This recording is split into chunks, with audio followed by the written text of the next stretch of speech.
Hello viewers, welcome back to our channel universal Nokia. ఈ వీకెండ్ని మరింత స్పెషల్గా చేయడానికి మీకోసం రెండు సింపుల్ స్నాక్స్ని, అది కూడా క్రిస్పీ అండ్ చీజీగా ఉండే టేస్టీ అండ్ క్విక్ స్నాక్ని ఈ వీడియోలో చూపిస్తాను.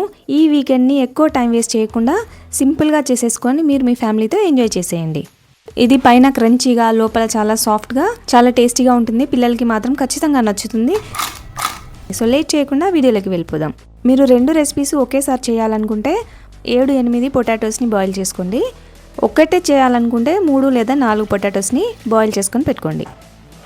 మీరు కుక్కర్లో కనుక బాయిల్ చేయాలనుకుంటే మీడియం ఫ్లేమ్లో 2 విజిల్స్ వచ్చేంత వరకు ఉడికించుకోండి. ఇప్పుడు మనం చేయబోయే స్నాక్ బాగా క్రంచీగా రావాలంటే పొటాటోస్ని జస్ట్ 80% మాత్రమే ఉడికించుకోవాలి. ఇవన్నీ చల్లారిన తర్వాత పీల్ చేసి పక్కన పెట్టుకోండి. నేను ముందుగా చేయబోయే స్నాక్ కోసము 3 ఆలుగడ్డల్ని ఇలా కొద్దిగా మ్యాష్ చేసుకొని మిక్సీ జార్లో వేసుకుంటున్నాను. ఇందులోనే 2 టేబుల్ స్పూన్స్ దాకా బియ్యం పిండి కానీ కార్న్ఫ్లవర్ని కానీ వేసుకోండి. ఇది వేయడం వల్ల మనం చేసే స్నాక్ అనేది చాలా క్రిస్పీగా వస్తుంది. అలాగే 1 టేబుల్ స్పూన్ వరకు శనగపిండి వేసుకుందాము. దీనివల్ల పిండి బాగా బైండ్ అవుతుంది. ఇందులో టేస్ట్కి సరిపడేంత సాల్ట్ కూడా వేసుకొని పల్స్ మోడ్లో 2-3 సార్లు మిక్సీ చేసుకొని తీసుకోండి.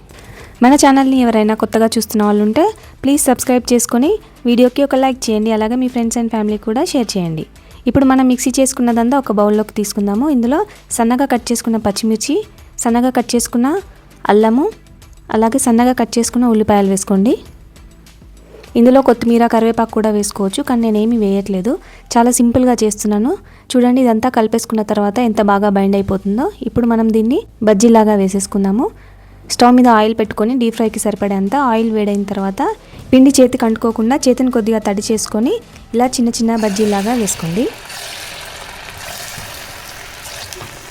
వీటిని మంచి గోల్డెన్ కలర్ వచ్చేంత వరకు 2 సైడ్లు తిప్పుకొని కాల్చుకోండి. ఇవి కాలడానికి టైం ఏం పట్టదు, మీడియం ఫ్లేమ్లో ఫ్రై చేస్తే సరిపోతుంది. చూడండి, మంచి కలర్లోకి వచ్చాయి కదా. ఇప్పుడు వీటిని తీసి పక్కన పెట్టేసుకుందాము. ఇలాగ మిగతా బజ్జీలు కూడా చేయి తడుపుకొని చిన్న చిన్న బజ్జీలాగా వేసుకొని మంచి గోల్డెన్ కలర్ వచ్చేంత వరకు ఫ్రై చేసుకోండి. ఈ స్నాక్కి పర్ఫెక్ట్ కాంబినేషన్గా టమాటో చట్నీతో తినండి, లేదంటే టమాటో కెచప్తో కూడా తినొచ్చు. నేను ఆల్రెడీ టమాటో చట్నీ ఎలా చేయాలో మన వీడియోలో పోస్ట్ చేశాను. నేను ఆ లింక్ని డిస్క్రిప్షన్లో ఇస్తాను, ఒకసారి చెక్ చేయండి. ఇప్పుడు మనం సెకండ్ స్నాక్కి వెళ్ళిపోదాం. మీరు ముందే ఆలూని ఉడకబెట్టుకొని ఉంటే డైరెక్ట్గా పొట్టు తీసేసుకొని రెడీగా పెట్టుకోండి. లేదంటే ఇలా 4 ఆలుగడ్డల్ని కుక్కర్లో వేసి నీళ్ళు పోసుకొని మీడియం ఫ్లేమ్ మీద 2 విజిల్స్ వచ్చేంత వరకు ఉడికించుకోండి. ఇవి చల్లారిన తర్వాత పీల్ చేసుకొని నేను వీడియో క్లిప్లో చూపిస్తున్నట్టుగా సన్నటి హోల్స్ ఉన్న సైడ్ సన్నగా గ్రేట్ చేసుకోండి. మీరు అనుకోవచ్చు చేయితో కూడా మ్యాష్ చేసుకోవచ్చు కదా అని, కానీ అలా చేయడం వల్ల ఏంటంటే అక్కడక్కడ చిన్న చిన్న పీసెస్ లాగా ఉండిపోతాయి కదా. ఇలా తురుముకుంటే చూడండి ఎంత బాగా వచ్చిందో. ఇలా ఎందుకు తురుముకోవాలో నేను ముందు చెప్తాను. ఇప్పుడు ఇందులో మనము ఒక 1/2 టీ స్పూన్ వరకు కారము, 1/4 టీ స్పూన్ ఉప్పు, 1/4 టీ స్పూన్ దాకా పెప్పర్ పౌడర్, అలాగే 1/4 టీ స్పూన్ చిల్లీ ఫ్లేక్స్ వేసుకొని ఒకసారి కలుపుకోండి. ఇలా మొత్తం కలుపుకున్న తర్వాత ఇందులో మనం చేసే స్నాక్ క్రిస్పీగా రావాలంటే 2 టేబుల్ స్పూన్స్ వరకు కార్న్ఫ్లవర్ వేసుకోండి. బాగా కలిపేసుకొని ఒక ముద్దలాగా చేసుకోండి.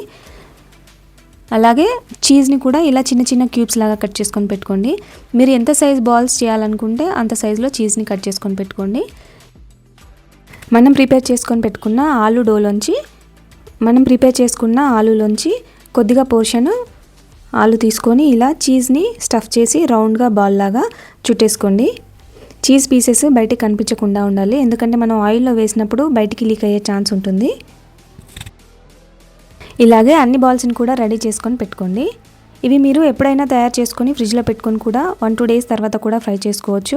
లేదంటే డే టైంలో ప్రిపేర్ చేసుకొని పెట్టుకొని పిల్లలు స్కూల్ నుంచి రాగానే వేడివేడిగా వేసిస్తే బయట క్రంచీగా, లోపల చీజీగా, చాలా టేస్టీగా ఉంటాయి. ఇప్పుడు వీటిని మనము సరిపడేంత ఆయిల్ వేసుకొని డీప్ ఫ్రైకి మనం ప్రిపేర్ చేసుకొని పెట్టుకున్న చీజ్ బాల్స్ని ఆయిల్లోకి వేసుకొని మంచి గోల్డెన్ కలర్ వచ్చేంత వరకు మీడియం ఫ్లేమ్లో అటు ఇటు తిప్పుతూ ఫ్రై చేసుకోండి. వీడియో నచ్చిందా? అయితే లేట్ చేయకుండా వీడియోకి లైక్ చేసి ఛానల్ని సబ్స్క్రైబ్ చేసుకొని మీ ఫ్రెండ్స్ అండ్ ఫ్యామిలీకి షేర్ చేయండి. అలాగే బెల్ ఐకాన్ని కూడా ప్రెస్ చేయండి. చూసారు కదా, బయట క్రిస్పీగా లోపల చీజీగా ఉన్న మన చీజీ పొటాటో బాల్స్ని సో మీరు కూడా ట్రై చేసి మీ ఇంట్లో ఎలా వచ్చిందో నాకు ఫీడ్బ్యాక్ కామెంట్స్ రూపంలో రాయండి. ఈ వీకెండ్ ఈ రెసిపీతో మీరు మీ ఫ్యామిలీతో బాగా ఎంజాయ్ చేయండి. Happy weekend. Thank you for watching this video.